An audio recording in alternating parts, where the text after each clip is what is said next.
dan ternyata mereka gagal. Mereka banyak yang berontak, mereka tidak taat, mereka bersungut-sungut, mereka melawan Tuhan.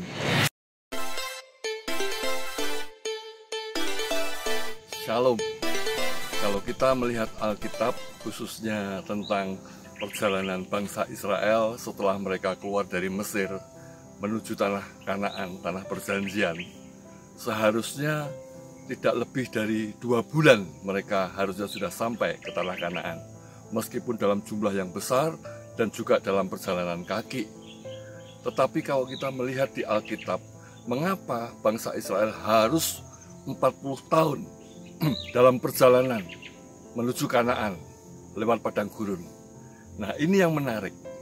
Kalau kita membaca di dalam kitab Ulangan pasal yang ke-8 ayat yang kedua, dikatakan demikian.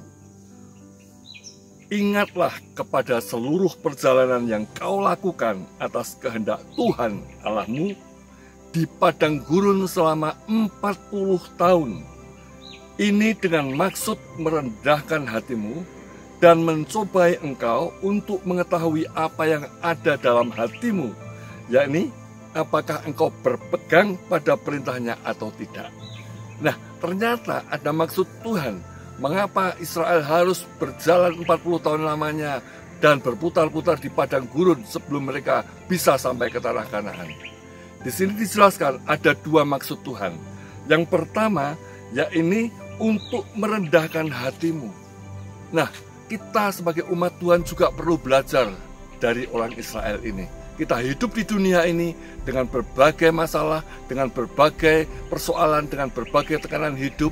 Tujuannya untuk Tuhan supaya mengajar kita merendahkan hati. Merendahkan hati ini artinya kita memiliki hati yang lembut, hati yang mudah dibentuk, tidak keras, tidak sombong, tidak congkak, tidak pongah. Ini yang pertama, kita harus menjadi umat yang rendah hati.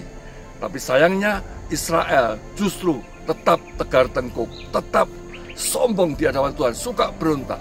Dan yang kedua dikatakan, untuk mengetahui apa yang ada dalam hatimu, yakni apakah engkau berpegang pada perintahnya atau tidak.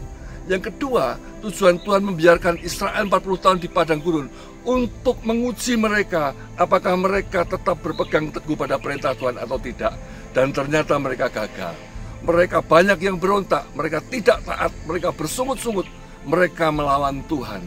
Hanya ada 2 orang yang akhirnya tetap bisa sampai ke Kanaan, yaitu Yosua, Yusa, dan Kaleb. Ya, Yosua atau Yusa dan Kaleb.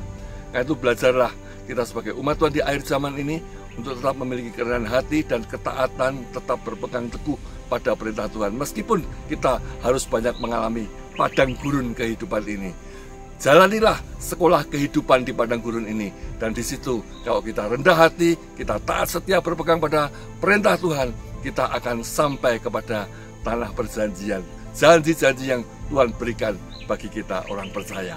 Tetap semangat, teruslah melangkah maju dan setia berpegang pada perintah Tuhan. Mulai saat ini sampai Maranatha, Tuhan Yesus datang kedua kali.